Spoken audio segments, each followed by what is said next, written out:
Let us start at the beginning.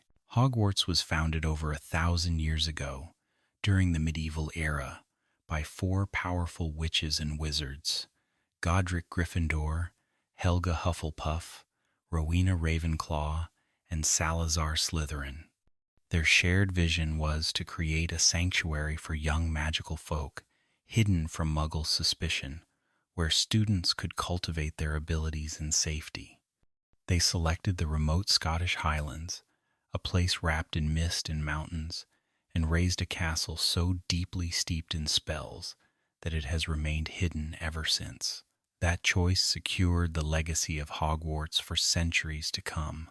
The name Hogwarts has surprisingly humble origins. According to the author's notes, J.K. Rowling once spotted the name of a plant called hogwort in a book of wildflowers.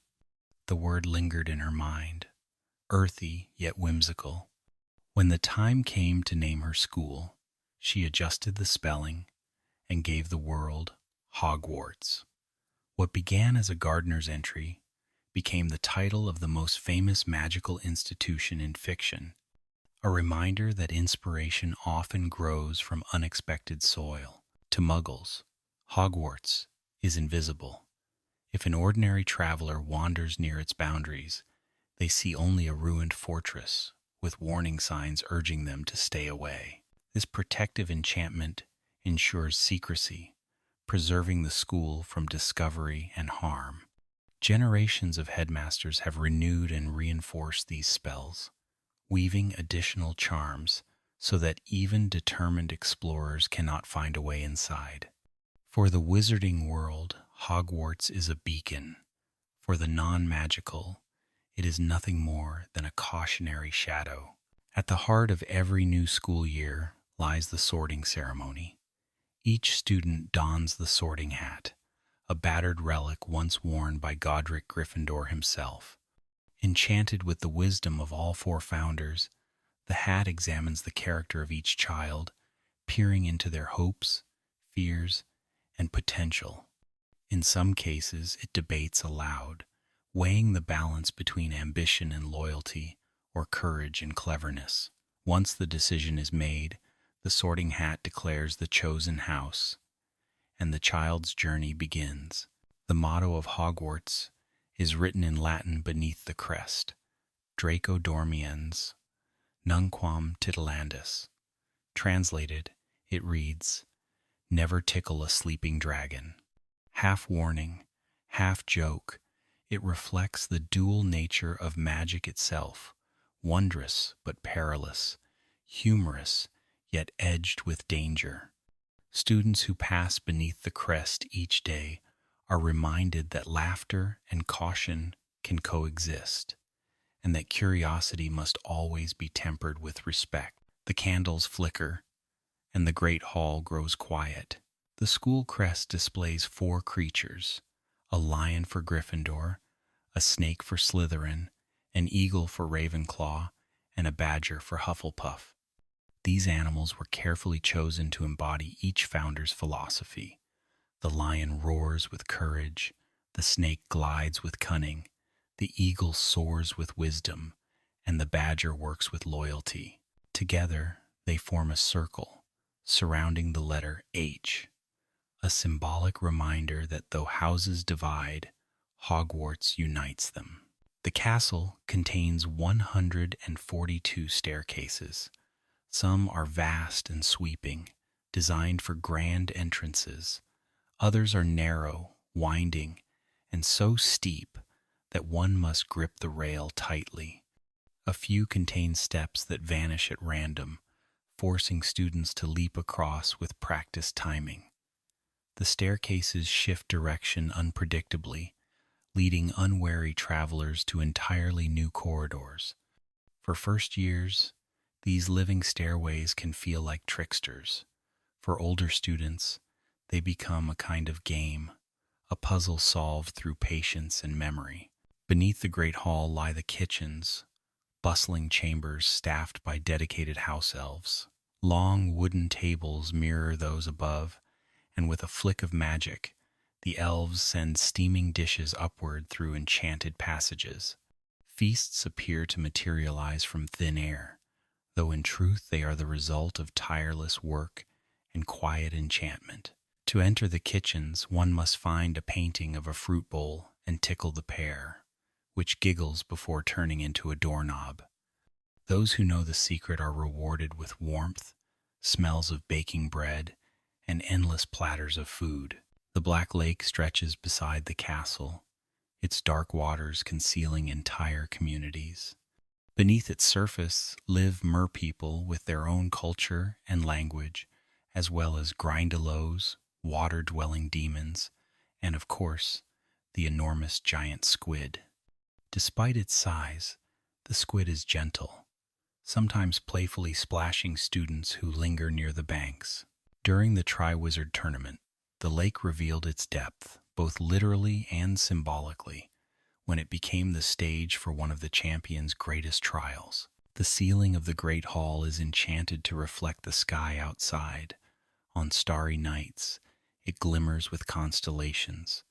In stormy weather, clouds rumble across its expanse, though no rain ever touches the floor. During winter feasts, snow drifts above the candles, creating the illusion of dining beneath a gentle snowfall.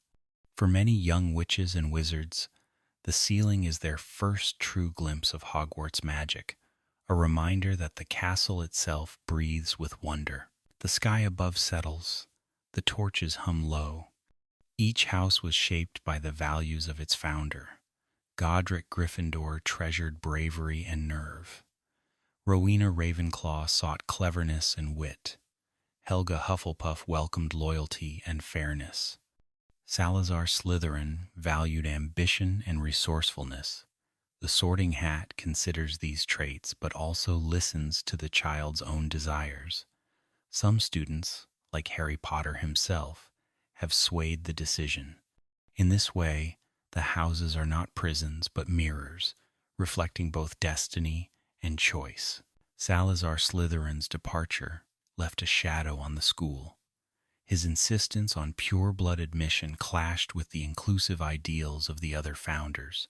When he finally abandoned Hogwarts, he left behind a hidden chamber, known only to his descendants.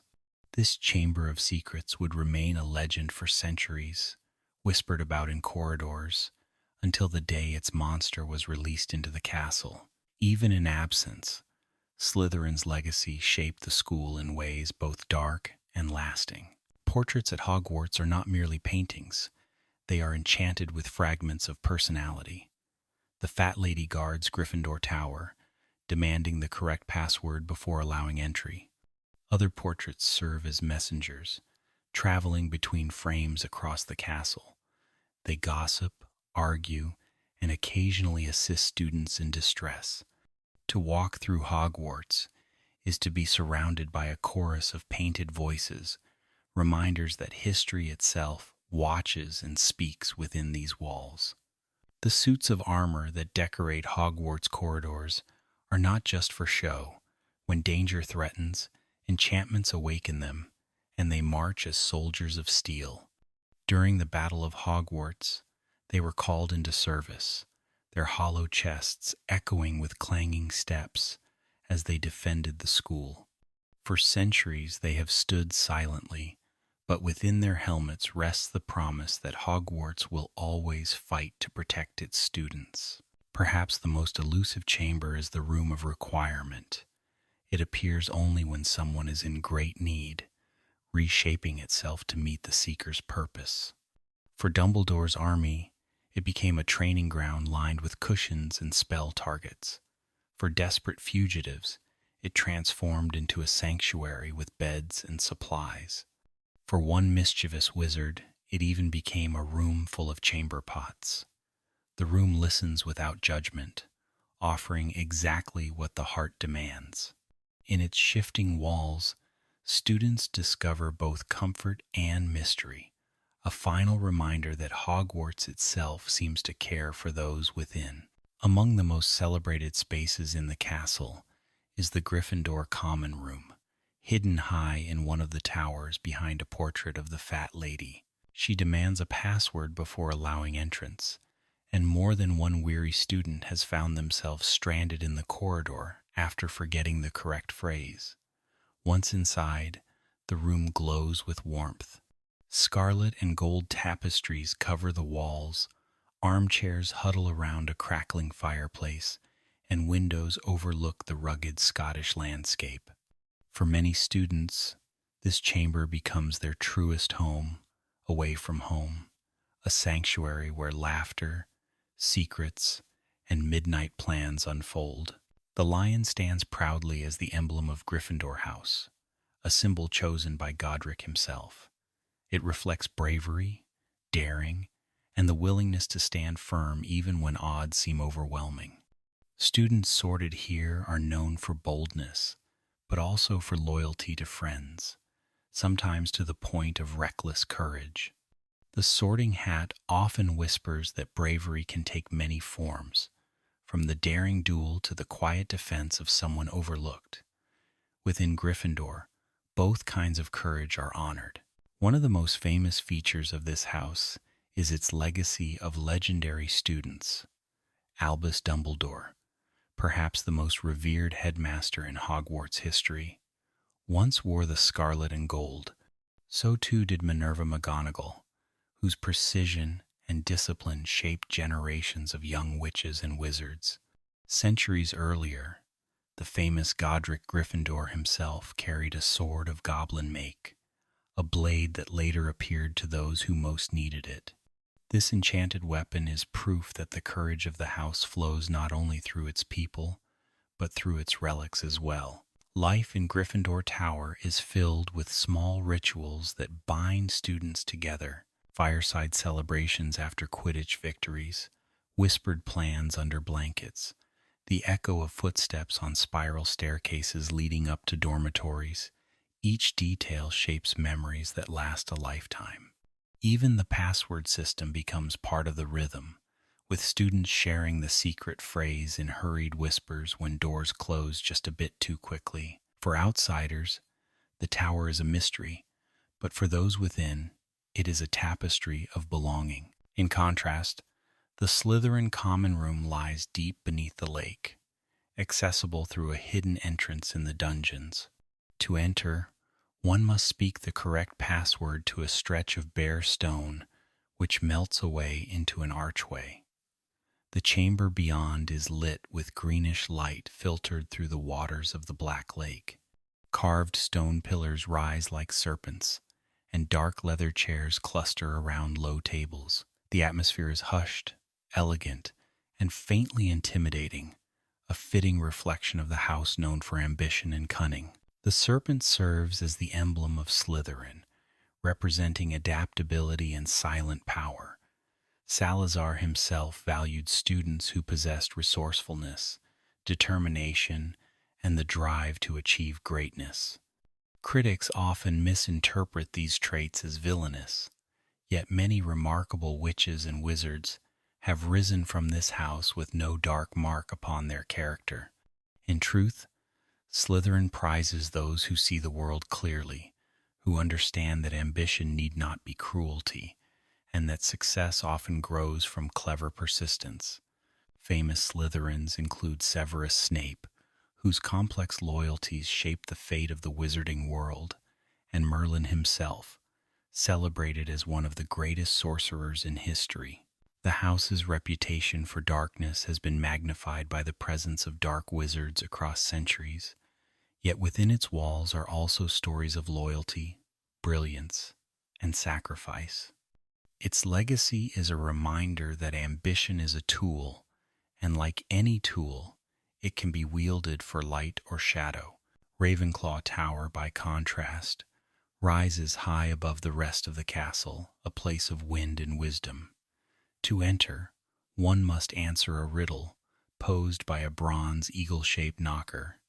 These riddles range from simple puzzles to profound philosophical questions. Failure means waiting until another student arrives with the correct answer. This custom fosters not only wit, but humility, reminding each Ravenclaw that knowledge is not hoarded but shared. Inside the tower, tall, arched windows frame sweeping views of the surrounding mountains. Blue and bronze banners drape the walls, and a statue of Rowena Ravenclaw herself stands watchful in silence. The eagle, soaring high and unbound, represents the ideals of Ravenclaw House: intelligence, creativity, and a hunger for discovery. Students who enter often display a curiosity that borders on obsession, delving into obscure branches of magic or experimenting with unconventional theories. The house has produced many great inventors and scholars, from Garrick Ollivander, master wand maker, to Luna Lovegood, whose eccentric insights often revealed truths hidden from more conventional minds. Ravenclaw's founder, Rowena, is remembered for her extraordinary intelligence and her tragic legacy. Legend tells that she died of a broken heart after her daughter Helena stole her diadem, a magical circlet said to enhance wisdom. Helena's restless spirit later became the Grey Lady, Ravenclaw's ghost, forever bound to the castle. This story weaves sorrow into the house's otherwise lofty ideals, a reminder that brilliance and human frailty often walk hand in hand. At the other end of the spectrum lies Hufflepuff House, perhaps the most misunderstood of all. Its common room is tucked near the kitchens, low-ceilinged and round, filled with earthy colors and comfortable furniture. Potted plants grow in every corner, some of them enchanted to wave their leaves in greeting as students pass. The entrance is hidden behind a stack of barrels, and tapping the correct rhythm reveals the doorway. Mistake the pattern, however, and the barrels spill vinegar over the intruder, ensuring that only those with patience and precision may enter. The badger stands as Hufflepuff's emblem, a creature small but fiercely protective, unyielding when threatened. Helga Hufflepuff welcomes students of all backgrounds, valuing loyalty, fairness, and hard work above status or lineage. While other houses sought particular qualities, Hufflepuff opened its arms to all, making it the most inclusive and egalitarian of the four. For this reason, it has produced a steady stream of dependable witches and wizards, many of whom earned quiet but vital places in history. Among its most famous alumni was Cedric Diggory, whose honor and kindness made him beloved across the school. Another was Nymphadora Tonks, the lively Auror whose courage carried her through dark times. These examples reveal the quiet strength of Hufflepuff, a strength born not from ambition or fame, but from steadfastness and loyalty. While others may chase glory, Hufflepuffs embody resilience, proving that true power can lie in patience and kindness. Helga herself contributed greatly to the school beyond her inclusive philosophy. She was renowned for her skill in food-related charms, many of which still influence the feasts prepared at Hogwarts today. Legends say that recipes first conjured by Helga remain in use, a living legacy enjoyed by countless generations of students. Through both magic and generosity, her spirit lingers in every loaf of bread and every goblet of pumpkin juice served in the Great Hall. Ghosts, too, give character to each house. Nearly headless Nick, with his eternally tilted head, represents Gryffindor with a blend of humor and tragedy. The Bloody Baron, draped in silver chains, haunts Slytherin with a silence heavy with guilt. The Grey Lady floats through Ravenclaw Tower, her sorrowful tale woven into the very stones, and the cheerful Fat Friar watches over Hufflepuff, greeting students with laughter and kindness. These spirits embody memory itself, living remnants of the past who continue to guide, warn, and occasionally amuse the living. Together, the four houses form a delicate balance within Hogwarts.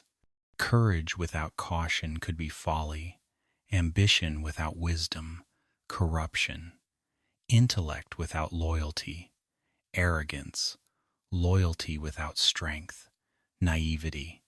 Yet when woven together, the traits of Gryffindor, Slytherin, Ravenclaw, and Hufflepuff create a harmony that sustains the school through centuries. Each student finds not only a place but a mirror, learning not only who they are but who they might become. In the front of nearly every classroom stands a professor whose presence shapes not only the subject but the memory of the students themselves. Minerva McGonagall, stern yet fair, taught transfiguration for decades. Her classroom was a place of precision, where a matchstick might be turned into a needle or a teapot into a tortoise. She demanded focus but gave in return a sense of safety, for her loyalty to her students was as unyielding as her discipline. Many young witches and wizards left her lessons not only with skills but with the quiet understanding that excellence requires dedication. Severus Snape, master of potions, brought an entirely different atmosphere to his dungeon classroom. The air was heavy with the scent of herbs and smoke, shelves lined with jars containing strange creatures and floating roots. His teaching style was sharp, often intimidating, and yet beneath it lay a mind of extraordinary precision. He described potions as subtle magic, an art of patience and exactitude. To some students, he was a source of fear.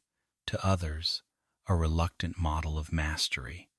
His legacy became forever entangled with secrecy, sacrifice, and the courage hidden in shadows. Charms lessons, led by Professor Phileas Flitwick, filled the air with flicks of wands and bursts of light. Students practiced levitating feathers, unlocking doors, or silencing noisy classmates with gentle incantations.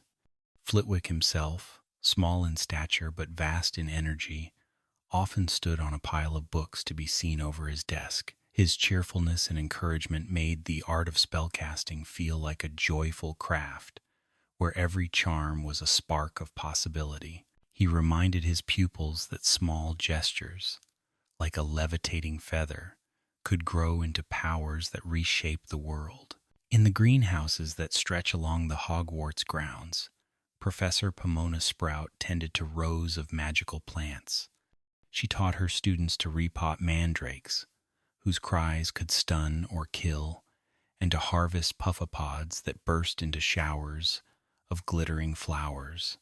The greenhouses were humid and fragrant, filled with rustling leaves and soft murmurs of growth. For Sprout, herbology was more than study. It was care, patience, and respect for the quiet power of plants. Many Hufflepuffs found her lessons especially resonant, seeing in her a mirror of their own values. Defense against the dark arts was perhaps the most cursed subject in Hogwarts history. Every year, a new professor took up the post, only to depart before the next. Some, like Remus Lupin, became beloved for their kindness and practical wisdom. Others, like Gilderoy Lockhart, revealed themselves as frauds hiding behind fame. Still others, like Dolores Umbridge, turned the classroom into a chamber of cruelty, replacing practical defense with empty theory and pink-clad tyranny. The rotation of professors became a legend itself, a reminder that dark forces resisted easy containment. Astronomy lessons unfolded beneath the open sky, with students carrying telescopes up to the tower to chart the movements of stars and planets. Bundled in cloaks against the midnight chill, they copied constellations into notebooks, learning how celestial events influenced magical life. The subject tied magic to the cosmos, reminding students that the wizarding world was not separate from nature, but woven into its rhythms. The quiet of these lessons, punctuated only by the scratching of quills and the hoot of an owl, made them some of the most peaceful hours of a Hogwarts week. Care of magical creatures brought a different kind of wonder. Under the guidance of Hagrid, students met hippogriffs, bowtruckles, nifflers, and even the occasional blast-ended scroot. Lessons often spilled from careful instruction into chaos, Yet beneath the unpredictability was Hagrid's unwavering love for magical creatures. He taught that respect was the first step toward safety, and that even the most fearsome beasts deserved compassion. Many students discovered in these classes a new sense of courage, realizing that fear could become fascination when approached with gentleness. Divination classes, taught in a tower scented with incense, invited students to peer into the uncertain mists of the future. Crystal balls fogged with shifting shapes, tea leaves formed patterns at the bottom of cups, and the delicate shuffle of tarot-like cards whispered secrets of fate. Sybil Trelawney, with her dramatic predictions and wide eyes, was often dismissed by skeptics. Yet within her eccentricity lay genuine glimpses of prophecy, rare moments when her voice shifted and the future spoke through her. These lessons hovered between farce and revelation, leaving students to wonder what was performance and what was destiny. Arithmancy, taught by Professor Vector, demanded sharp minds and patient calculation. It explored the magical properties of numbers, charts, and runes, treating mathematics as a living language of the universe.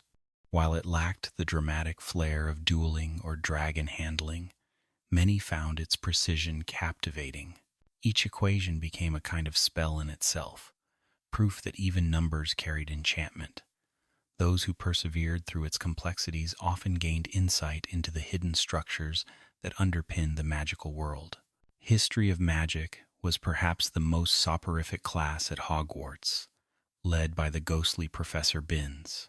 Having died in his sleep centuries earlier, Binns simply rose from his body and continued teaching, seemingly unaware of his own death. His lectures droned on endlessly about goblin rebellions and ancient treaties, yet hidden in the monotone delivery were details of immense importance.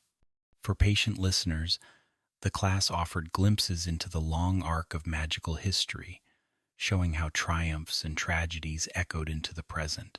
Flying lessons, often a child's first experience of true magic, took place on the grassy fields. Madame Hooch instructed students in mounting brooms, steadying their nerves, and rising into the air. The sensation of leaving the ground, of wind rushing against the face, was unforgettable. For some, it was the first taste of freedom, the realization that magic could lift them beyond earthly limits. These lessons laid the foundation for Quidditch, the sport that would consume so many afternoons and ignite fierce house rivalries.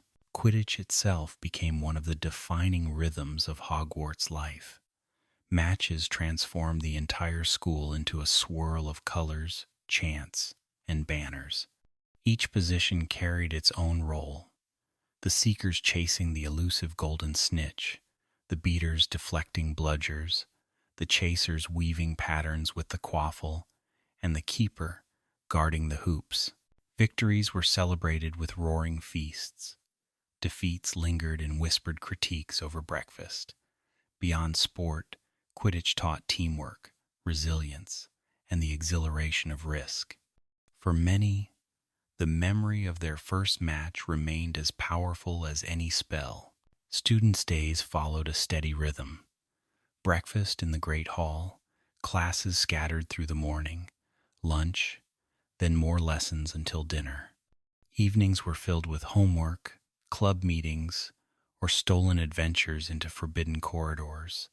Owls swept down during meals, dropping letters and packages into eager hands.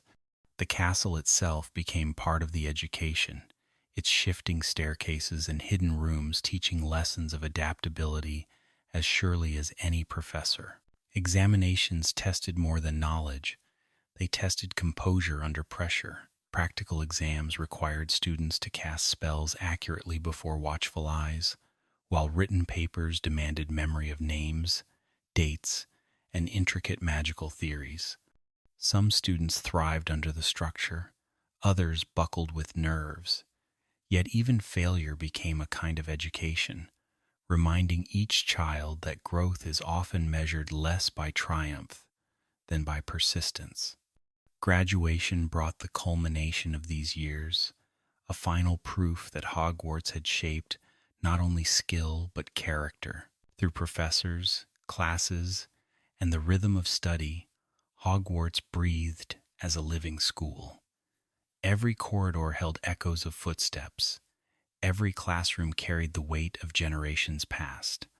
To learn here was not only to master spells and potions, but to participate in a tradition stretching back 1,000 years. The castle's walls stood as witness to countless lessons of patience, courage, and curiosity, lessons that continued long after students packed their trunks and boarded the train home. The castle is never truly empty, for within its walls dwell ghosts who linger like echoes of centuries past.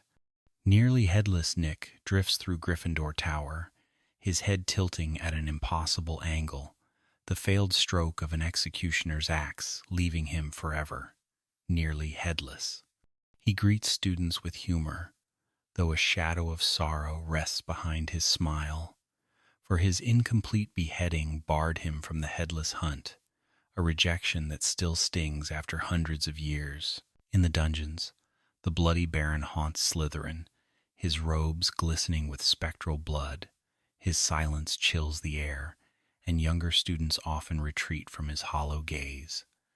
Few know that his chains are not ornamental but symbolic, reminders of a terrible deed, the death of Rowena Ravenclaw's daughter, Helena, whom he loved and destroyed in the same breath. His story is one of guilt eternal, a sorrow that binds him to stone and shadow. Ravenclaw Tower is watched by the Grey Lady, ethereal and distant, her pale figure slipping through walls with quiet grace.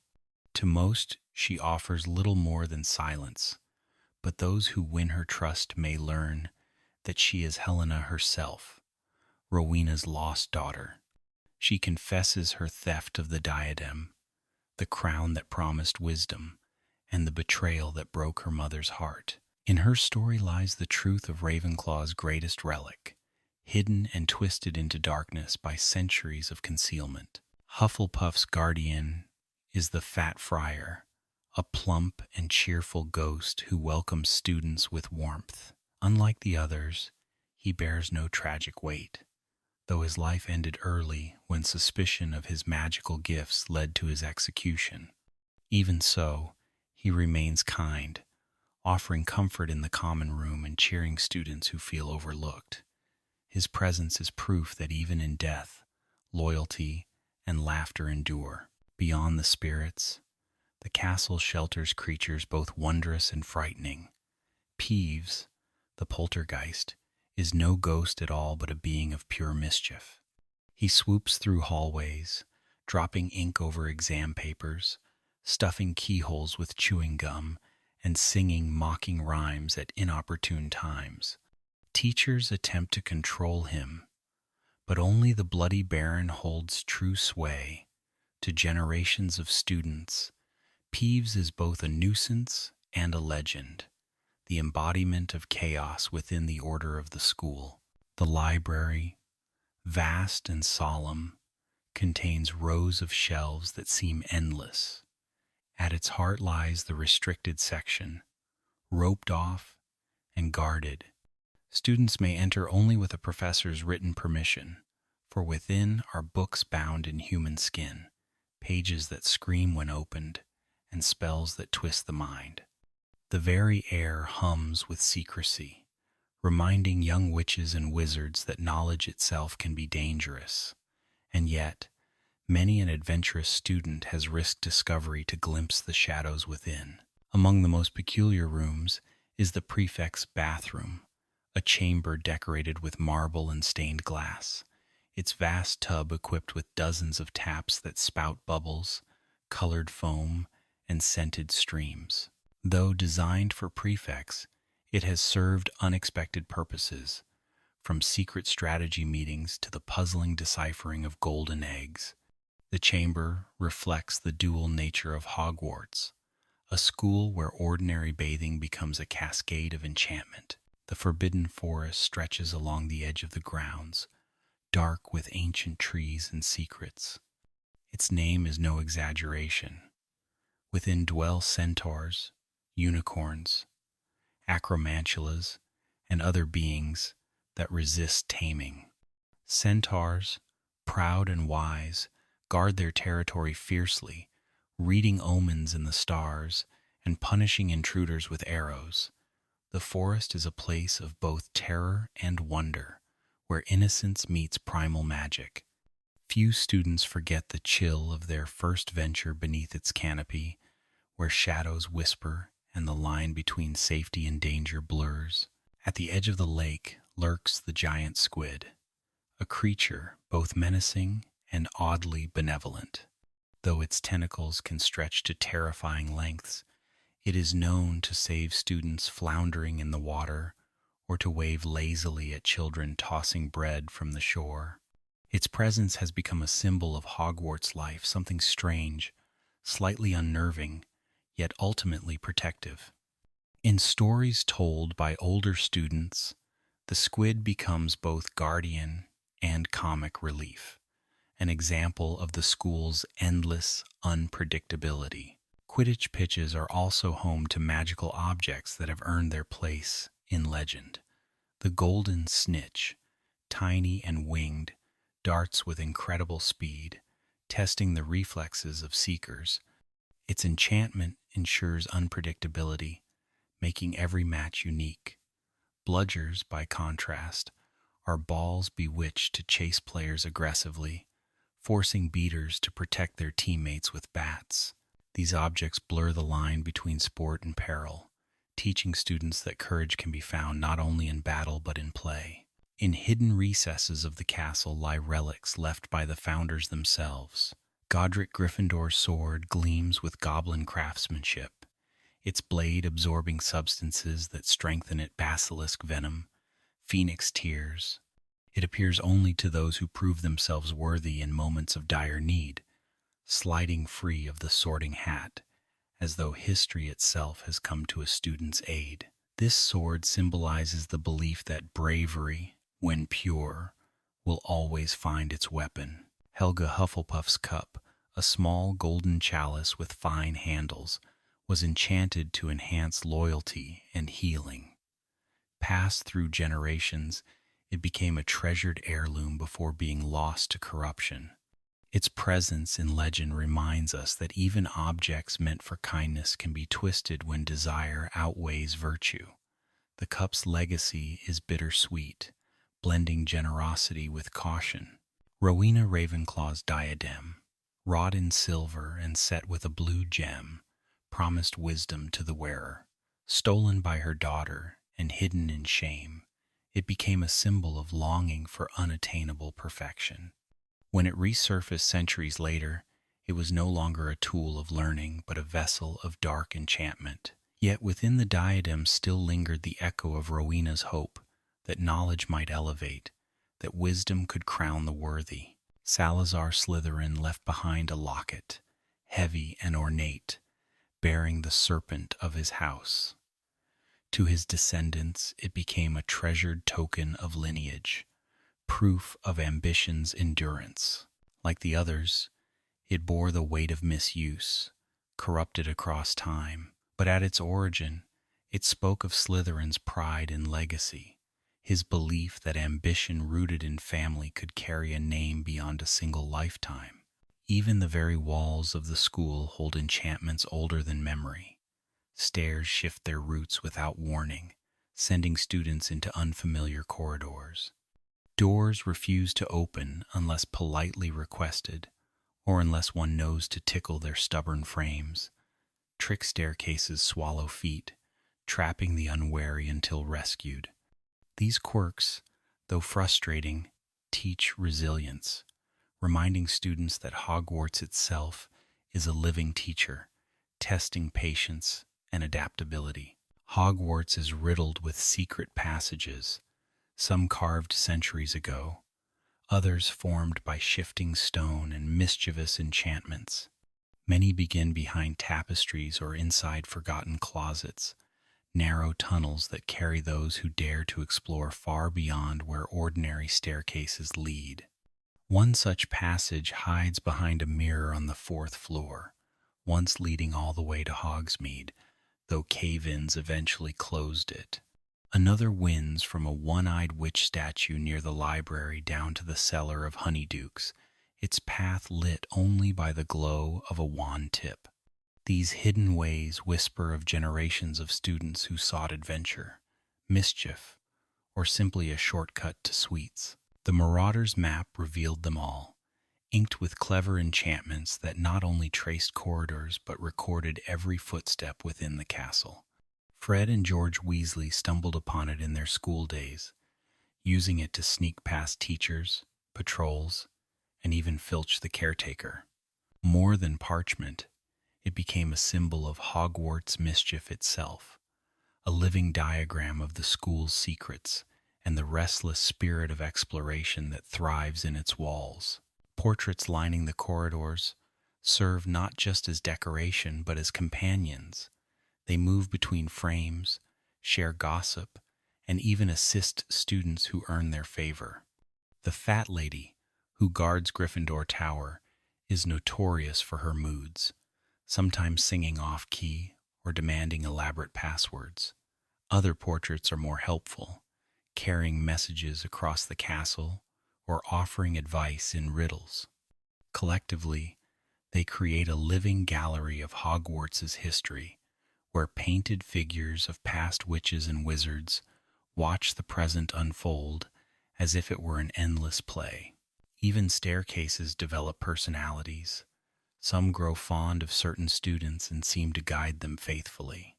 Others behave like tricksters, sliding a step into nothingness or carrying a climber to a floor they never intended to reach.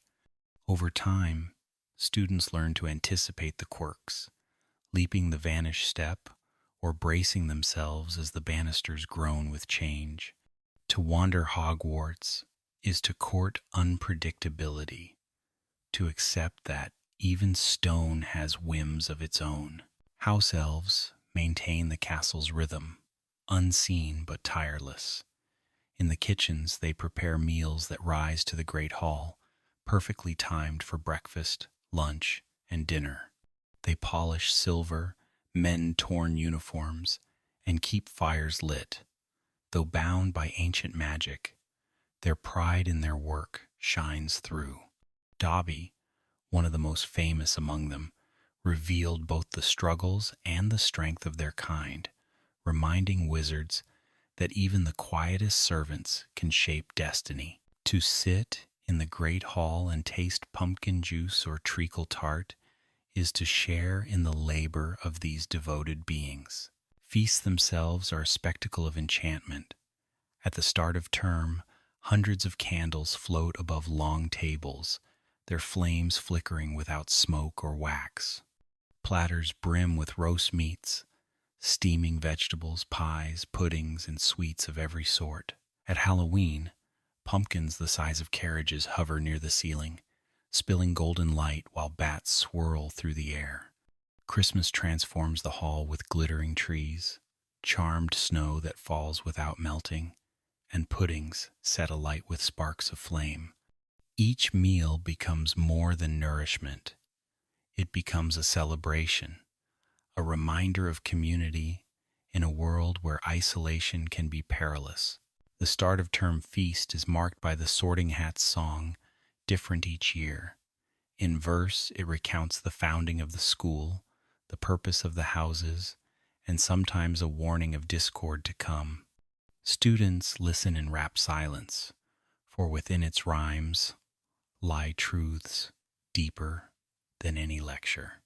The hat, stitched and battered, holds the combined wisdom of the founders, and its annual performance is as much prophecy as tradition. Even those long-sworded lean forward, eager to hear what new message the old hat has chosen to share. Owlpost weaves through the school's days, another tradition as constant as the feasts. Hundreds of owls roost in the owlery, perched among rafters open to the sky. At mealtimes, they swoop into the great hall, dropping letters, packages, and newspapers into waiting hands. Each bird knows its master, finding them anywhere in the castle or even across continents. Their wings turn the sky into a fluttering storm of feathers, binding Hogwarts students to families, friends, and the wider wizarding world beyond the gates. The forbidden corridor on the third floor remains one of the most notorious secrets in recent history. Guarded by a three-headed dog, its trapdoor led to chambers designed to protect the Philosopher's Stone. For a single school year, it became the stage of adventure and trial, its secrets navigated by children who grew far beyond their years. Even after those dangers were past, students still whispered about the locked passage, wondering what other perils lay hidden behind doors marked as forbidden. Prefects, chosen from the upper years, carry responsibility as old as the school itself. They patrol corridors, guide younger students, and uphold house discipline. Their authority is symbolized by shiny badges that glimmer proudly on robes. Yet with responsibility comes stress, for prefects must balance loyalty to friends with duty to the rules. In common rooms, stories of prefect patrols are told with equal parts admiration and exasperation, proof that Hogwarts thrives not only on magic, but on the ordinary struggles of growing into leadership. The castle itself holds memories of wars long past. Secret chambers contain shields dented by spells, and tapestries depict duels between students and invaders. During the Battle of Hogwarts, these walls once more bore witness to cries, courage, and sacrifice. Statues shattered, towers shook, and stone cracked, yet in the aftermath the school was rebuilt, piece by piece, as though it too refused to yield. Its resilience mirrors that of its students, scarred but unbroken. Music also fills the school, most notably through the Frog Choir, where students sing alongside croaking amphibians that provide a haunting harmony. Their performances echo through the Great Hall at feasts, combining humor with eerie beauty. Other traditions include the Yule Ball, where the hall is transformed into a glittering ballroom, its walls frosted with ice and its ceiling enchanted to snow. These events remind students that life at Hogwarts is not only study and peril, but also joy, laughter, and shared celebration. Even the mundane carries enchantment. Suits of armor polish themselves, quills scribble dictation without touch, and lanterns float to light evening paths. The very staircases seem to hum with memory, and windows sometimes frost with intricate patterns that no hand has carved. Students often speak of a sense that the castle is alive, that it listens and responds in ways subtle but undeniable. To live here is to dwell not in a building but in a companion, a presence that guides, challenges, and protects. And above it all looms the astronomy tower, highest of them all, its balustrades carved from ancient stone. From here, the night sky spreads vast and unbroken, a canopy of stars unmarred by city smoke. Generations of students have stood on this tower, gazing upward and realizing how small they are, how vast the world beyond Hogwarts stretches. It is here that many first feel the tug of adulthood, the sense that while the castle nurtures them, their destinies will eventually call them outward into a universe just as magical as the one within these walls. Every journey to Hogwarts begins not at the castle gates but on the platform at King's Cross Station, where a simple brick barrier hides a passage between the Muggle and magical worlds. Students line their trolleys with trunks, owls, and cats, then lean into the wall between platforms 9 and 10. In an instant, stone gives way to steam, and the red engine of the Hogwarts Express waits, its whistle echoing like the call of adventure.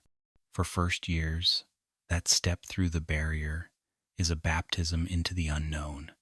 the beginning of a life forever, divided into before and after. The train itself becomes a world in motion. Carriages hum with conversation. Sweets are passed around from the trolley, witch's cart, chocolate frogs, pumpkin pasties, and Bertie Bott's every flavor beans. Windows blur with green countryside as laughter rises above the rattle of wheels. Friendships are forged in these compartments, often before students have even crossed the lake to the castle. The express is more than transportation. It is the first common room, a moving bridge between childhood homes and the vast, mysterious fortress ahead. At the edge of the forbidden forest, thestrals draw the carriages that carry older students from Hogsmeade Station to the school gates. Skeletal and winged, they are visible only to those who have seen death, their appearance both haunting and majestic. Many students climb into the carriages, never knowing what truly pulls them forward, believing the vehicles move on their own. Those who see the thestrals often feel both unsettled and comforted, for the creatures embody loss and resilience, reminders that even grief can guide us onward. First years do not ride these carriages, but instead cross the Black Lake in small boats guided by Hagrid. Lanterns swing at the prows, their reflections rippling across dark waters. For many, it is their first glimpse of Hogwarts, the castle towering with windows lit like stars, its turrets mirrored in the still surface. That vision, arriving across water, is deliberately chosen, echoing the idea of pilgrimage. Every child who becomes a witch or wizard first approaches the school as if from a dream, the silhouette of their future rising out of night. The sorting hat ceremony cements their welcome. The ancient hat is lowered onto each head, whispering secrets that only the wearer can hear. Some conversations last seconds, others minutes, as the hat weighs courage, loyalty, intelligence, and ambition. Occasionally, it hesitates, torn between houses, and students may feel a tug of destiny in both directions. Whatever the result, the hat's decision becomes a defining moment, shaping friendships, rivalries, and the long years ahead. Many students keep that private dialogue in their hearts, a memory shared with no one else. House tables in the Great Hall stretch endlessly, their surfaces charmed to refill dishes as fast as they empty. Sitting there, students learn the rhythm of Hogwarts life, the cheer of housemates after victories, the gentle comfort of friends after failures, the murmur of plans and secrets shared over mashed potatoes and pumpkin juice. The ceiling above mirrors the sky, enchanted so perfectly that storms rumble inside as thunder shakes the grounds, or stars glitter across midnight even as students warm themselves with cocoa. It is here that Hogwarts feels most alive, a world within a hall. Beyond the Great Hall lies the trophy room, where cabinets gleam with awards, medals, and Quidditch cups. Polished weekly by caretakers and enchanted dusters, it records centuries of achievement. Some trophies bear famous names: awards for magical merit, victories in dueling, triumphs on the pitch. Others are less known, plaques for forgotten competitions, or ancient honors. Students wandering its aisles often stumble upon their own family names, proof that the threads of Hogwarts history stretch through bloodlines and eras. The trophy room is memory cast in brass and silver.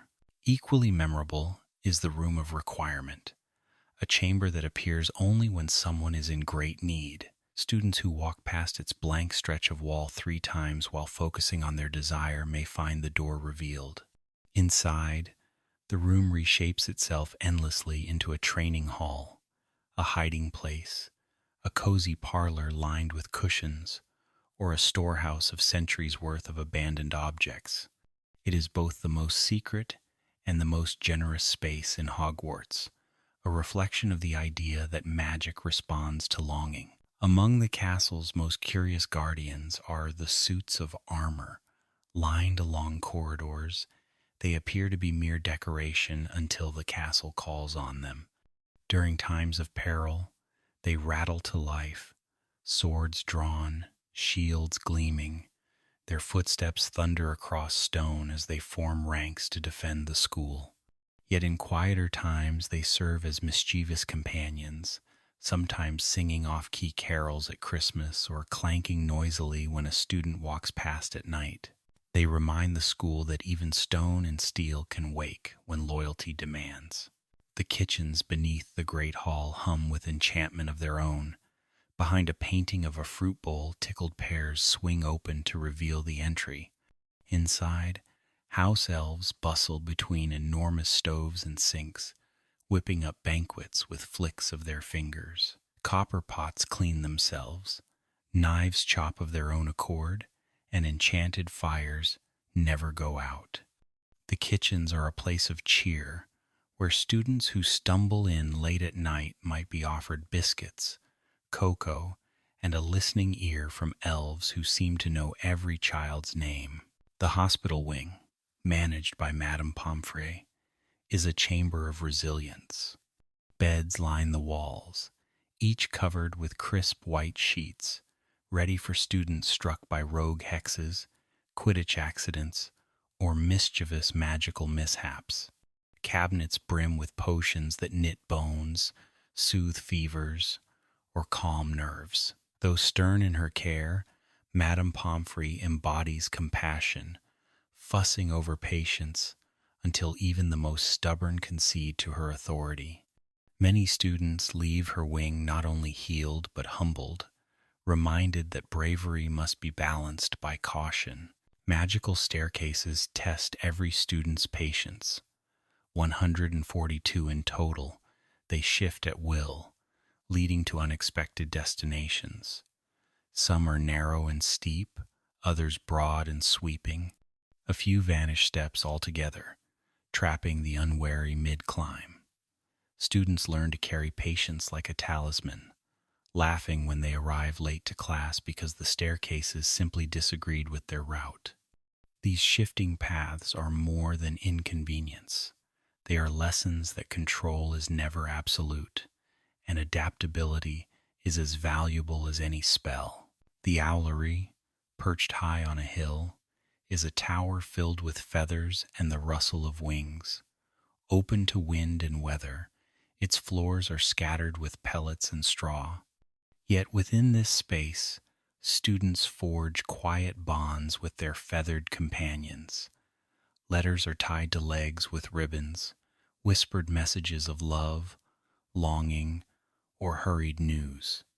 Watching owls soar into the distance, disappearing into clouds, students feel the world beyond Hogwarts tugging close again. For all its enchantment, the school remains connected by wings to families far away. Seasonal traditions wrap the year in rhythm. Halloween brings jack-o'-lanterns floating like glowing guardians, sweets piled high, and ghosts performing macabre displays to delight children. Christmas fills the air with evergreen scent, 12 trees decked in sparkling charms, and snowfall charmed to shimmer, but never chill. End-of-year exams bring tension, but also the sense of a cycle complete, a reminder that every year carries triumphs and stumbles, endings and beginnings. These traditions ground students, teaching them that, even in a castle of shifting staircases and hidden rooms, some joys remain constant. Deep within the castle once stood a mirror unlike any other, tall and gilded, its frame etched with symbols so old that few could decipher them. The mirror of Erised reflected not the viewer's face but their heart's deepest longing. A child might see parents long lost, a student might glimpse triumph yet to come, while another might see themselves surrounded by friends and laughter. Yet the mirror gave no guidance on how to reach these visions, only the image itself. Dumbledore warned that many had wasted their lives gazing into its glass, trapped not by chains but by desire. It was a lesson that even in a world of spells, the greatest magic is the one that rules the mind.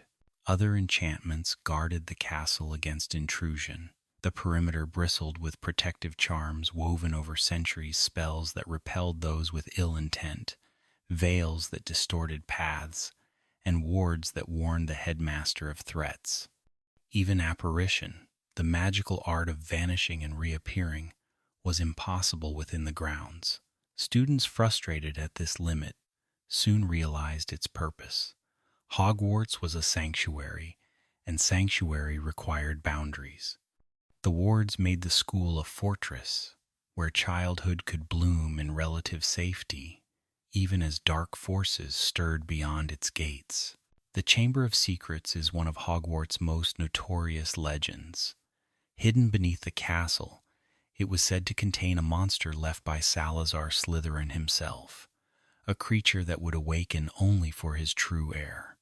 For centuries it remained a story whispered in corridors until the opening of the chamber released terror into the halls. Students petrified by an unseen force, messages scrawled in blood upon the walls, and the looming shadow of an ancient basilisk revealed that myths often hold fragments of truth. The chamber's discovery reminded all that beneath Hogwarts's noble foundations lay darker roots. The basilisk itself was a serpent of immense size, scales glistening like polished armor, fangs dripping venom that could kill with the smallest bite. Its gaze brought instant death, though chance reflections turned it into petrification instead. Few creatures in the magical world inspired such dread, and yet, even this terror had been hidden in the very heart of a school meant to nurture children, proof that ambition and fear can carve scars into even the safest havens. The eventual defeat of the basilisk became one of the school's defining triumphs, etched into history alongside its oldest myths. Equally infamous was the Philosopher's Stone, once hidden within Hogwarts under Dumbledore's protection.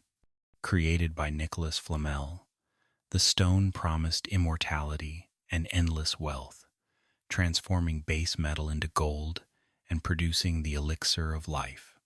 To shield it, Dumbledore wove a series of trials through the depths of the castle, each chamber guarded by a teacher's enchantment, a monstrous dog, a deadly plant, a riddle of potions, enchanted chests, and more. These obstacles turned a treasure hunt into a gauntlet, ensuring that only the pure of heart could succeed. The stone's presence at Hogwarts briefly tied the school to the alchemical dreams of the wider magical world. Other enchanted objects dotted the castle's history. The pensieve, a shallow stone basin etched with runes, allowed thoughts and memories to be drawn from the mind and viewed as if stepping into another's life. Teachers used it to explore past lessons, headmasters to review decisions, and students to glimpse truths hidden in the folds of memory. The pensieve embodied the idea that recollection itself could be magic, that the past was never gone but waiting to be revisited in silvery strands. Hogwarts also trained students in defense against curses of increasing darkness.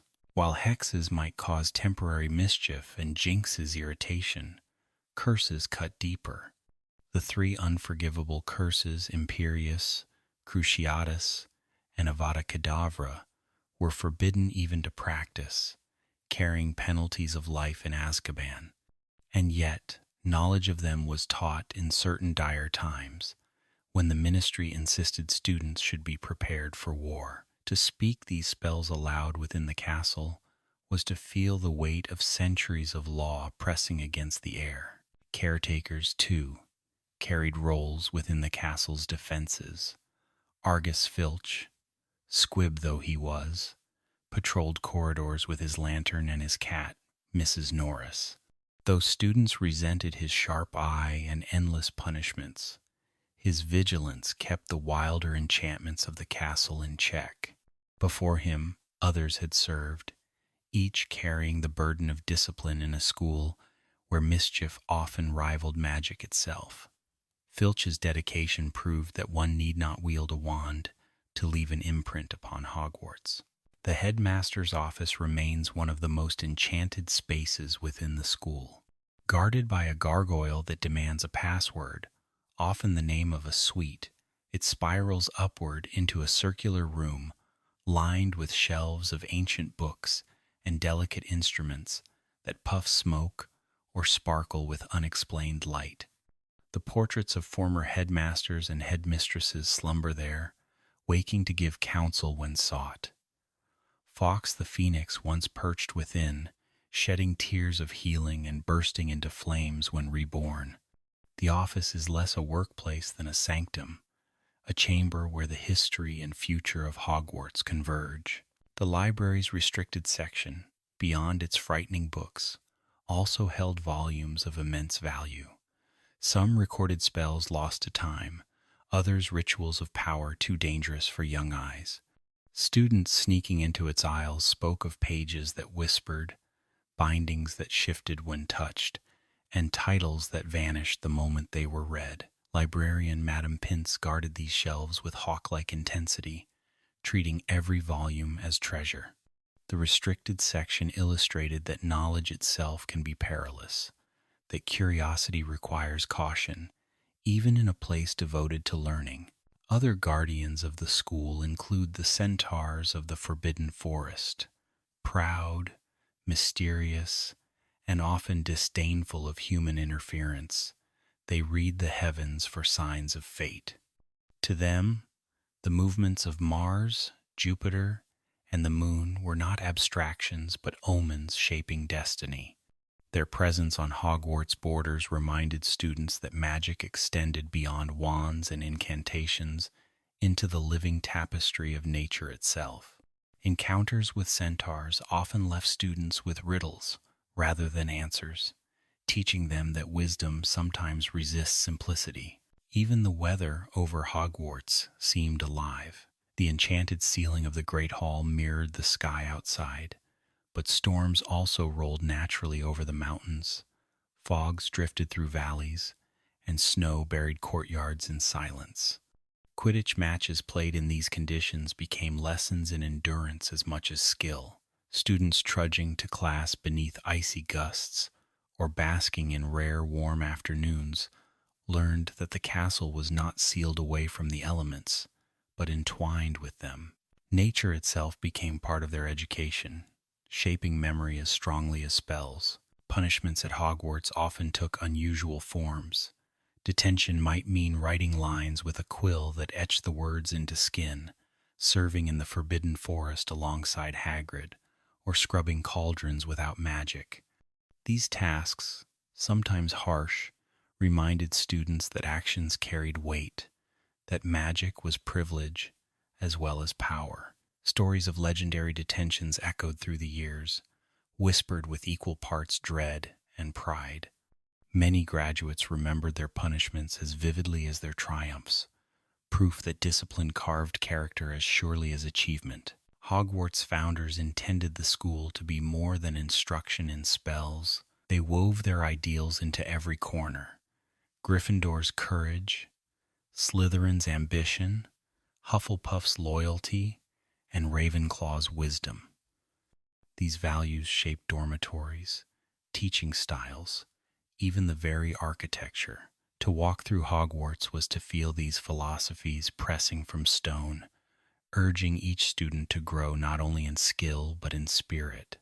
The founders' legacies lived on not just in relics, but in the choices of every child who passed beneath the Sorting Hat's brim. On rare occasions, Hogwarts opens its gates to foreign schools, and the air shifts with the arrival of new traditions. Beauxbaton's Academy of Magic arrives in a procession of grace, their carriage drawn by winged Abraxan horses so large that only barrels of whiskey can satisfy their thirst. Students descend in elegant robes, their every gesture refined, bringing with them an aura of French artistry. Their presence reminds Hogwarts pupils that magic flourishes not only in Scotland but across Europe, each culture weaving its own spells and customs into the wider world. Durmstrang Institute, by contrast, sails across the icy waters in a ship that surfaces from beneath the lake itself. Cloaked in heavy furs, their students bring an air of austerity, their magic steeped in tradition and combat. Where Beauxbatons emphasizes elegance, Durmstrang exudes strength, their arrival a reminder that magical education can be as varied as the lands from which it springs. These visits turn the familiar into spectacle, the everyday halls of Hogwarts suddenly alive with languages, manners, and spells from beyond its walls. The Triwizard Tournament binds these schools together in competition older than memory, designed to test courage, ingenuity, and endurance. It is a contest of champions chosen by the Goblet of Fire. Flames erupt when names are drawn, and the chosen bear both honor and danger, for the tasks are no mere games.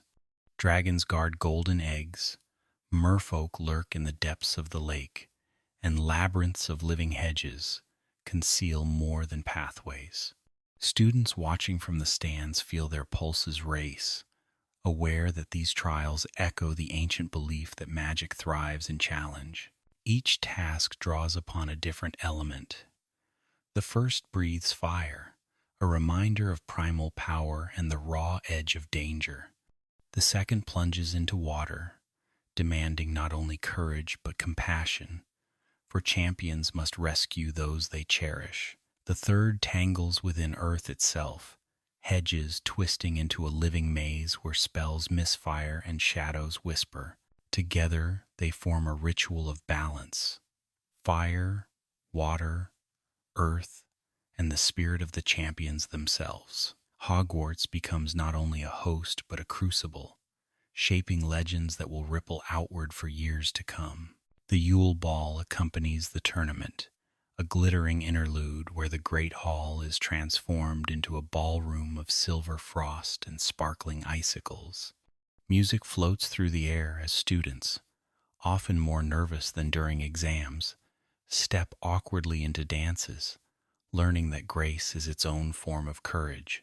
The ball teaches that Hogwarts life is not only about duels and spells, but also about the subtler arts of friendship, romance, and self-expression. For many, the memory of that single winter night glows warmer than the fiercest dragon's flame. Beyond tournaments, Hogwarts has hosted ministers of magic, visiting professors, and the occasional delegation from the Goblin Nation. These encounters remind students that the castle, though seemingly isolated in mountains and mist, is in fact a keystone of wizarding society. What happens within its walls ripples outward into politics, alliances, and debates. The ministry may try to impose its will, sending bureaucrats and inspectors, yet Hogwarts persists in its independence, its traditions outlasting the shifting winds of governance. Creatures, too, have passed through its gates to leave their mark. Giants once trampled across the grounds during darker days, their massive steps shaking stone and soil alike. Centuries before, trolls had breached its defenses, teaching generations why vigilance matters. Yet more often the visitors were wondrous rather than perilous. Unicorns grazing in the forest, merfolk surfacing with haunting songs, phoenixes rising in flame. Each encounter wove Hogwarts tighter into the fabric of the magical world, showing students that their education was not confined to textbooks but extended into the wild and the unknown. At times, the school became a sanctuary for those in peril. During wars and uprisings, students from abroad found temporary refuge within its walls, their accents mingling in common rooms, their customs absorbed into Hogwarts's already diverse tapestry. The castle proved itself not only a fortress but a haven, a reminder that the heart of magical education is community. In the echo of foreign laughter across its courtyards, Hogwarts revealed itself as more than a British institution. It became a beacon recognized worldwide. The goblet of fire itself stands as a relic of immense power, a cup carved with runes that blaze with enchanted flame. It chooses champions without bias, immune to persuasion, answering only to worthiness or to clever manipulation, as history once revealed. Its impartiality is both admired and feared, for it reminds all that magic, once bound to ritual, obeys laws deeper than any wizard's decree. To witness a slip of parchment emerge from its fire is to glimpse destiny inked in flame. The maze of the third task is perhaps one of the most haunting creations ever raised upon Hogwarts's grounds. Conjured hedges towered above the champions, leaves thick and shifting, pathways closing as soon as they opened.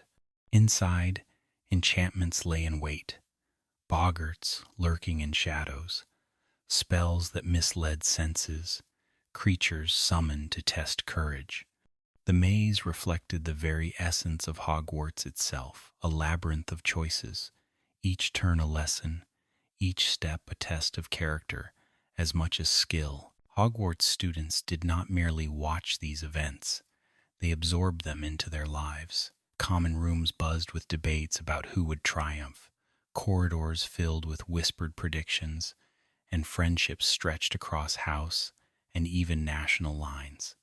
These moments of unity, rare in a school so often divided by banners, revealed that the castle could nurture cooperation as easily as rivalry. Shared wonder became a bridge, teaching students that while houses matter, humanity matters more. Legends born from these tournaments lived on long after the champions departed. Tales of bravery, cleverness, and sacrifice were passed down like folklore, joining the school's already rich tapestry of myth. Younger students whispered them to first years, embellishing details until they gleamed like fairy stories. In this way, Hogwarts sustained itself not only through stone and spell, but through story, each generation adding a new layer to its living legend. Even when the tournaments ended, their echoes lingered. The Great Hall, once frosted in silver, resumed its usual banquets. The lake returned to quiet ripples after merfolk withdrew, and the hedges of the maze vanished without trace. Yet in memories, these wonders endured, shaping how students remembered their youth. To walk the halls after such spectacles was to feel the presence of history underfoot, the sense that one had lived through something greater than oneself. The wider world of wizardry continued to flow through Hogwarts, whether in the form of visiting dignitaries, foreign students, or creatures that crossed its borders. The castle, ancient as it was, never grew stagnant. It breathed with the pulse of the magical community, absorbing influences, hosting conflicts, and bearing witness to alliances and betrayals alike. To be a student during such times was to realize that one's education was not merely academic but profoundly historical, etched into the story of an entire culture. Dormitories are the heart of each house, safe chambers where the day winds down into quiet conversation. Gryffindor students climb winding staircases behind the fat lady's portrait to circular rooms lined with scarlet hangings, the fire casting golden light upon four-poster beds. Ravenclaws ascend a spiral staircase into an airy tower, where midnight blue curtains frame tall windows gazing out at the stars. Hufflepuffs curl into round, earthy chambers near the kitchens, plants trailing from the ceilings, the walls warm with comfort. Slytherins descend into stone halls beneath the lake, green light shimmering through windows, where shadows of fish drift. Each dormitory is more than sleeping quarters. It is identity made into architecture. Lessons form the heartbeat of Hogwarts life. Charms classes teach levitation, unlocking spells, and enchantments that turn simple objects into wonders. In Professor Flitwick's chamber, books flutter, feathers float, and laughter mingles with incantations. Transfiguration, taught for decades by Professor McGonagall, pushes students to transform beetles into buttons and teacups into tortoises, exercises that remind them of the fine line between mastery and disaster. Defense against the dark arts, though cursed with a revolving door of teachers, provides spells of protection, counter curses, and courage that grows sharper with every duel. Potions class carries a different air, subterranean and cool, with jars of strange ingredients lining shelves, powdered root, lacewing flies, slivers of bezoar. Cauldrons bubble and steam while Professor Snape, with a voice as smooth as silk yet as sharp as steel, critiques each stir and measure. For many, his lessons are less about brewing and more about discipline, about learning to hold composure under piercing eyes. The art of potions is patience in liquid form, a reflection of the castle's deeper lessons that extend far beyond spellwork. Herbology lessons unfold in greenhouses where glass panes mist with warmth. Students slip on dragonhide gloves and prune plants that snap back, coil, or sing. Mandrakes shriek when lifted from soil. Venomous tentacula writhe with eager hunger, and puffopods bloom explosively with gentle touches. Taught with care, these sessions remind students that magic grows not only from wands but from soil, leaf, and root. To nurture plants is to nurture oneself, cultivating patience as much as skill. Astronomy draws students to the highest tower at midnight, where telescopes point toward constellations and professors speak in hushed tones of orbits and eclipses. Stars map destinies, and the slow turning of planets becomes a silent lecture on perspective. Standing in the chill wind, quills scratching parchment, students realize that Hogwarts is not only a castle of earth and stone, but also a school of sky, where knowledge stretches beyond the horizon of their own lives. Divination, though debated among scholars, invites students into a haze of incense and crystal balls. Professor Trelawney speaks in breathy tones, her shawls trailing as she peers into cups of tea and clouds of smoke. Some scoff at her predictions, while others feel the sting of truths buried within her words. Her tower is a cocoon of cushions and velvet, an escape from the sharper lines of other subjects, a place where possibility itself becomes lesson. Care of magical creatures, led with warmth by Hagrid, opens the world of beasts and beings. From hippogriffs that demand bows of respect to nifflers with endless appetites for gold, the subject teaches more than classification. It teaches humility, empathy, and bravery. Students leave these classes with scratches, laughter, and stories of creatures more wondrous than any charm. To meet a unicorn in the forest or cradle a baby dragon is to glimpse the sheer breadth of magic that lives alongside humanity. Quidditch practice threads through the year, filling afternoons with the thrum of broomsticks slicing air. Teams gather on the pitch under banners of scarlet, blue, yellow, or green, chasing quaffles, dodging bludgers, and straining eyes for a flicker of golden wings. Victories fuel feasts in the great hall. Losses are mourned in common rooms, yet the sport's true gift is camaraderie. Even those who never mount a broom feel the pulse of Quidditch through their school days, for the roar of a match binds the houses together in rivalry and respect. Teachers at Hogwarts are as varied as the subjects. Professor Sprout, with soil under her nails, radiates kindness and practical wisdom. Professor Flitwick, tiny and cheerful, often climbs stacks of books to be seen above desks. McGonagall's strictness conceals deep care, her sharp gaze softening when her students succeed.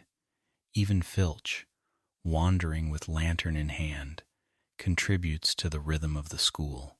Their quirks become legend. Flitwick's squeak of joy, Sprout's laughter, McGonagall's raised eyebrow that silences a hall.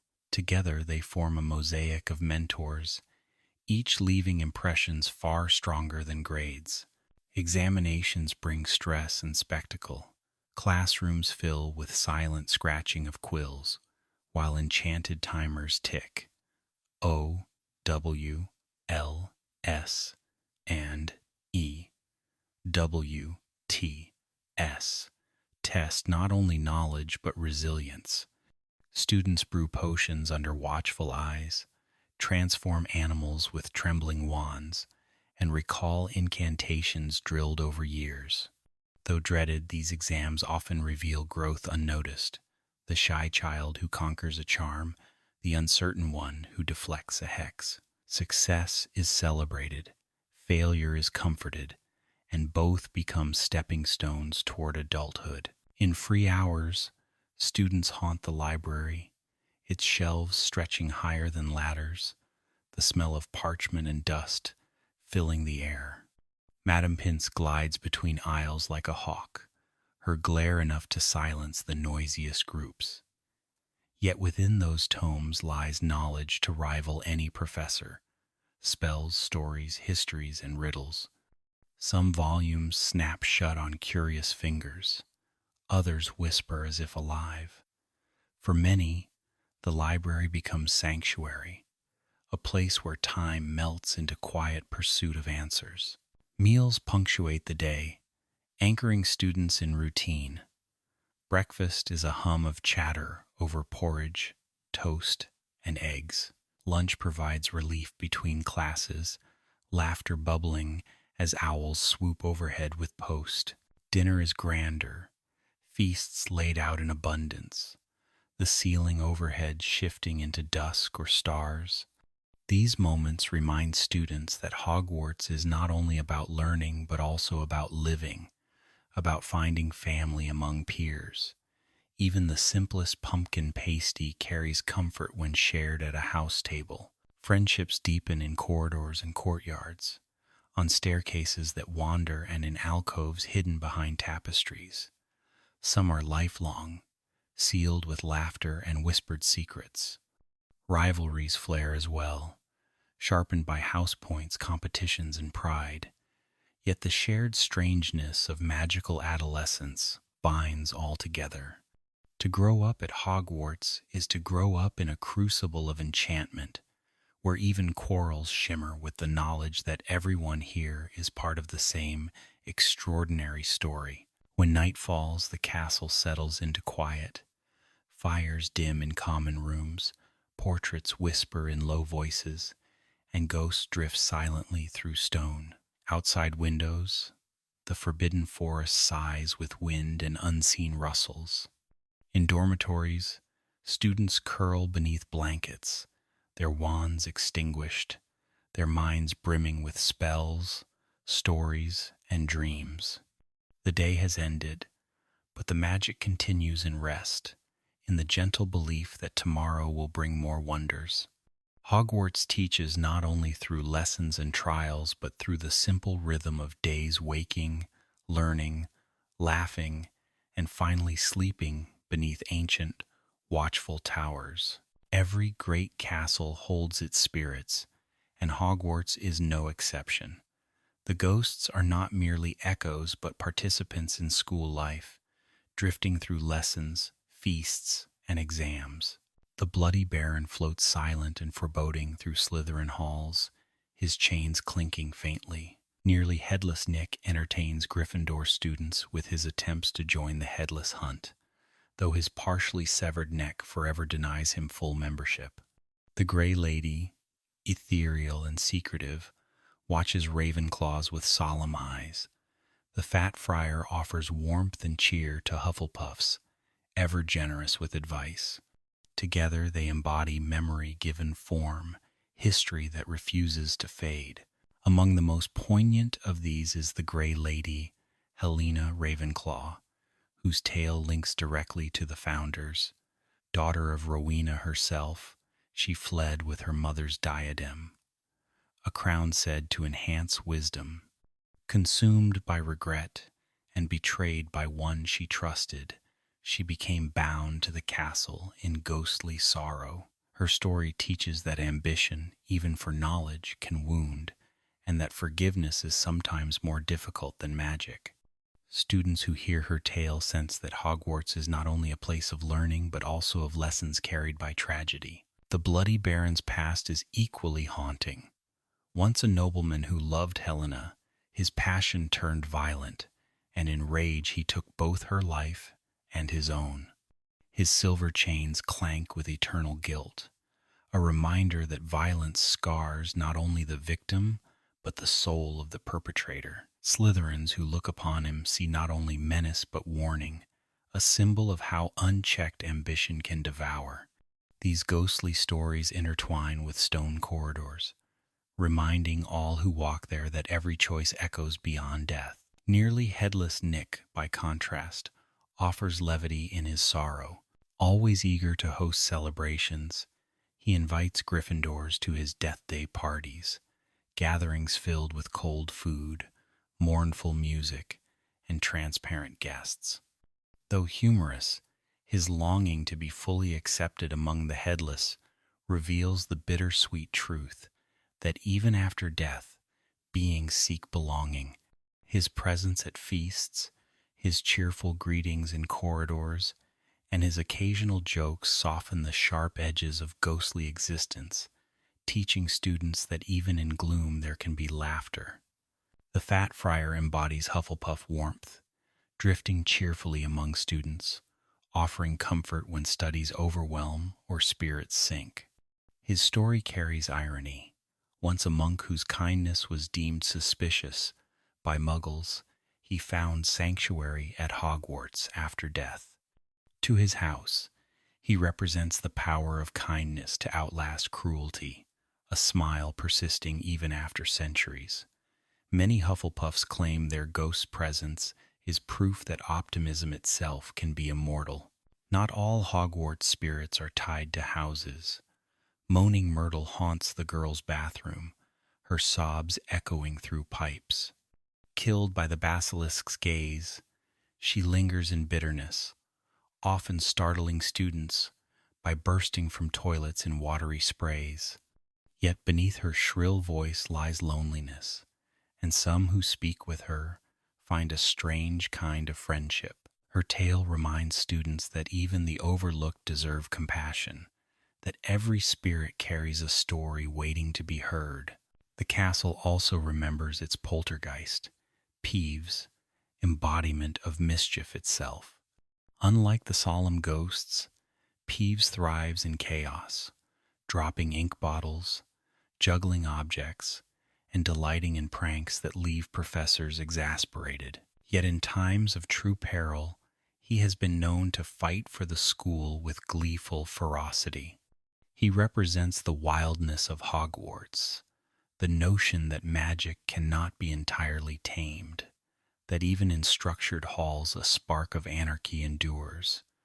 Students laugh, groan, and dodge his antics, but most would admit the school would feel emptier without his racket.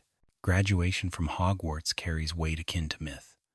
Students who began as nervous first years depart as witches and wizards shaped by years of trials, friendships, and discoveries. The leaving feast sparkles with candles and laughter, yet also with tears, for the castle becomes a second home. As they step onto the train one final time, trunks packed, hearts heavy, they join an unbroken line of alumni stretching back 1,000 years. Hogwarts remains with them, carried in memory and in the habits, courage, and quirks they learned within its walls. Alumni spread across the wizarding world, some becoming aurors, others healers, scholars, or inventors. Their houses follow them into adulthood, shaping reputations. Gryffindors known for daring, Slytherins for ambition, Ravenclaws for intellect, and Hufflepuffs for loyalty. Yet beyond these generalities, every graduate carries personal lessons, perhaps the discipline of potions, the patience of herbology, or the humility taught by a hippogriff's bow. Wherever they go, they are known as Hogwarts witches and wizards, their identities forever bound to the castle. Parents send their children in turn, trunks laden with books, wands at the ready, owls hooting in cages. This continuity weaves Hogwarts into family traditions, binding generations together. A mother might recall late-night talks in the Hufflepuff basement, while her son now studies under the same ceiling of vines. A grandfather might remember Quidditch victories, his granddaughter soaring decades later across the same pitch. In this way, the school is not merely an institution but an inheritance, passed through bloodlines like a treasured heirloom. Legends say that the founders themselves left more than houses and artifacts. They left their watchful presence. Gryffindor's sword, gleaming in times of need, has appeared to worthy students. Hufflepuff's cup became a relic, Ravenclaw's diadem a story, Slytherin's locket a secret passed through generations. Each artifact reminds students that the founders' spirits linger, not only in objects but in the values they instilled. Every time a student chooses loyalty, courage, wisdom, or ambition, the founders' vision continues. The grounds themselves hold memory. Beneath the Whomping Willow lies a secret tunnel once used for concealment. The Black Lake glitters with unseen depths where merfolk guard their city. The forest harbors centaurs, unicorns, and shadows of darker creatures. Courtyards ring with laughter, staircases with footsteps, towers with whispered confidences. Every stone, tree, and window carries the weight of countless stories, layered century upon century. Students walking the grounds are walking upon history, their own steps joining a chorus of generations past. Hogwarts endures wars, reforms, and rebuildings. Towers collapse and rise again. Staff change. Students come and go, yet the castle remains, its heart unshaken. When danger threatens, the suits of armor march, the portraits rally, and even ghosts lend their voices to defense. The school is not merely stone but a living being, breathing with its people. To enter its gates is to become part of its lifeblood, and to leave is never truly to depart. For countless witches and wizards, the memory of Hogwarts is a lullaby. The flicker of floating candles, the smell of old parchment, the distant echo of laughter in corridors, these linger long after adulthood claims them. In dreams they walk its halls again, revisiting classrooms and towers. Even those who never set foot within its walls know its shape, for the legend has grown larger than the building itself. Hogwarts has become not only a school, but a symbol of growth, resilience, and belonging.